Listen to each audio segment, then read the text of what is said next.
Good morning, everybody. I'm going to show you something. This will be a little rollout.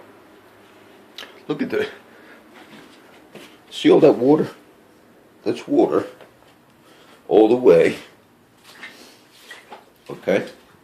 It's full of water. Why am I showing you that? I got up, worship for, I usually will worship for about maybe more than an hour before I begin my normal prayer time.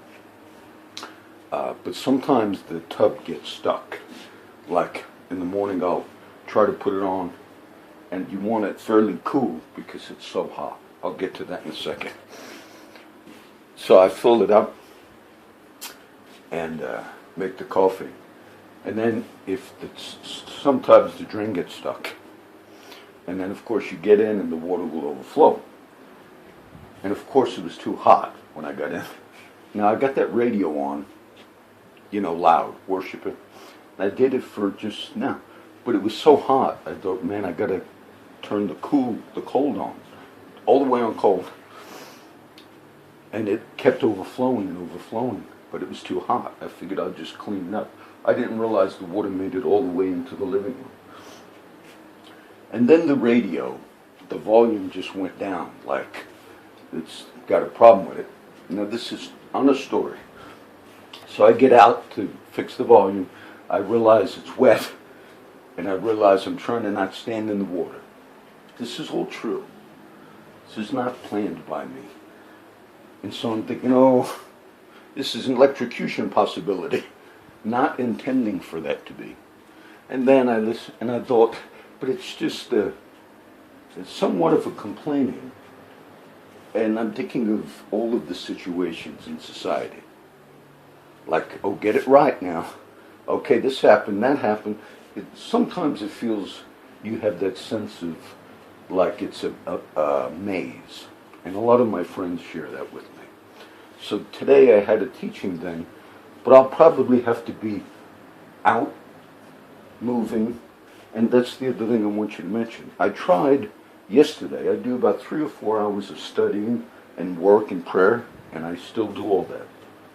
And then sometimes when I'm done with most of my stuff, maybe 4 hours in the morning, I often say if I could just rest for a few hours, I'll force it and I'll lay down yesterday in the yard, maybe for 2 hours.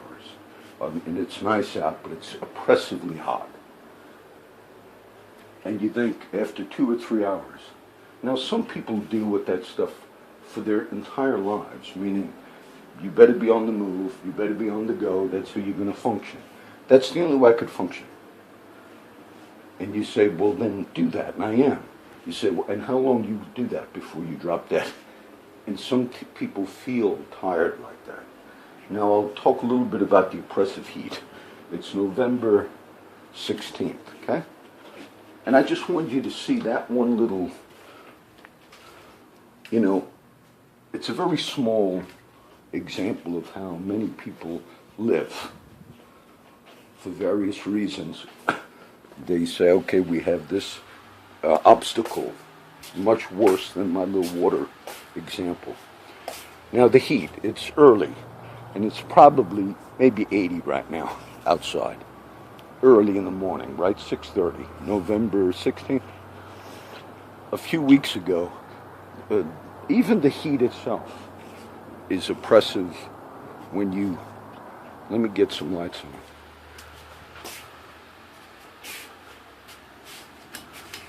I think I got a little light on. We had a cold front the other day. And in the news, cold front means it's going to be cold.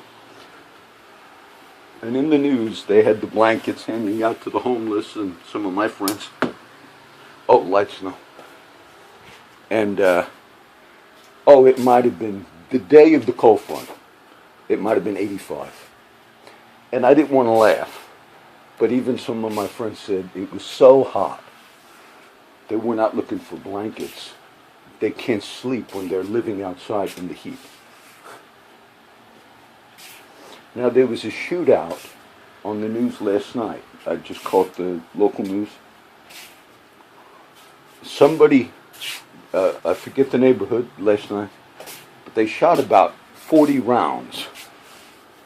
And supposedly somebody just got out of a car, maybe an AK-47, shot 40 rounds into a house, shot the mother in her 40s and the teenager. And the news ended, said they didn't have any suspects and they weren't sure. It is very possible that that's it. They did the shootout. They'll try to find them, I'm sure. But it's very possible that that's it, because we had one not as severe in our neighborhood. So it is possible for people to, we've had witnesses killed, I've given you that. And so I watched it on the news. Okay, the lady was hit, the mother was hit, and the teenager. They said they just got out and walked right up to the house. It was like at 3 a.m. and just sprayed the house. Corpus Christi. So this is number 2 rollout today. I had a teaching video I was going to do. But this is why also I'm also moving all the time. Meaning on the go. And it's getting tiring. And it gets tired for a lot of people. I'm trying to think of what scripture I was reading last night. Right after I made the first video that you'll see today, and I pray for the prisoners, I pray for all these cases, but there's one scripture I quote for the prisoner. Let the sighing of the prisoners come before you, and according to the greatness of your power, preserve those that are appointed to death. And the psalm I read last night, after I was talking about the prisoners, the plight of humanity, that it was in that psalm. And in the same psalm, I forget which one it is, but it says, remember not against us former iniquities, but let your mercy speedily prevent us. I'll put that psalm on whatever, I'll try. I might just link all of these rollouts to the post that I was going to put up today, which is regular teaching posts. So we'll begin like this. I'm still wet, but and this is just showing how many people, when I see my friends walking, homeless for years, and we look at the condition of people and humanity. And oftentimes, and when you read those verses in the Bible, where one of them I gave the other week, I think it was Jeremiah, but it was sort of like they had to fulfill the mission that was given, and they had no option but to fulfill it. And Paul talks about the same thing. And we fulfill our mission in life. And then I see some of the situations of people who are existing, but they're existing because they have to exist. And then the next day I see them, and many of them are trying and struggling, but they're daily existing simply because it's a requirement for them to exist that day. And so then there comes times where humanity and people get tired. That's also a part of that process of life. If your strength fails in the day of adversity, your strength is small. Part of that process is you continue doing what your requirement to do is. Now you hope after you fulfill the mission that you can get some moments of rest. But in some cases people have to fulfill it all the time, meaning non-stop. And in some of the statements you read in Scripture, that's where those people were at. That's where they were at. Understanding that that was where they were going to live, meaning doing the will of God every day until they died. And when you see those statements from Paul, I have a desire, he says, basically, to depart and to be with Christ. He was getting tired. He says, nevertheless, to remain in the flesh is more needful for you. And if we really are believing the Bible, then unless he was lying, which we don't believe, he was saying, in those statements, he says, I'm ready to die. That's what he's saying. But nevertheless, to continue doing what he was doing in the mission was more needful. And I don't think I think our mindset in the church today is primarily, what am I going to get out of this day? How am I going to get blessed today?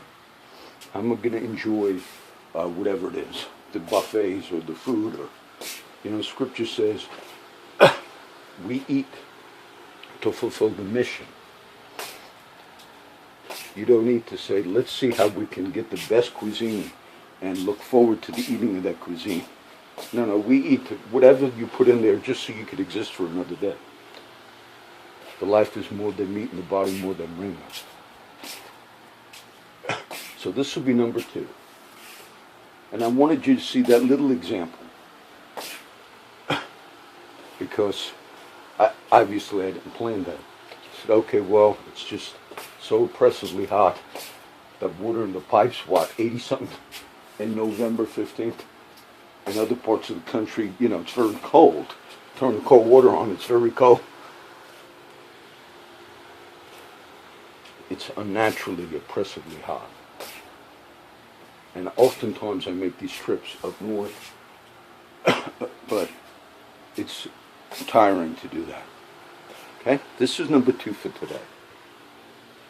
Remember that last night we had that shooting to do the news? We'll see what's any news for today, okay? Number 2.